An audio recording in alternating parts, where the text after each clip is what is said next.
என்னுடைய தம்பிக்கு மெடிக்கல் காலேஜில் இடம் வேண்டும் என்று கேட்பது பொது காரியம் அல்ல. எனக்கு இந்த லைசன்ஸ் வேண்டும் என்று கேட்பது பொது காரியம் அல்ல.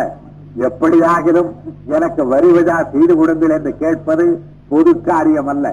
ஆனால் எங்கள் ஊருக்கு வாய்க்கால் வேண்டும் என்று கேட்கிற பொழுது நிமிர்ந்து கேட்கலாம்.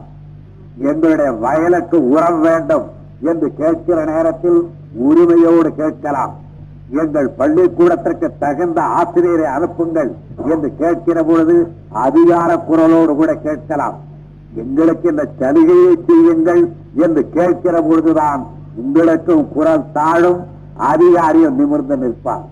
அதிகாரி நிமிர்ந்து நிற்காமல் கனிவாக பார்க்க வேண்டுமானால் நீங்கள் அவரை அணுகுகின்ற பொழுது பொது காரியத்திற்காக அணுக வேண்டும், ஊர் நன்மைக்காக அணுக வேண்டும், தனக்கென்றில்லாமல் பிறருக்காக அணுக வேண்டும்.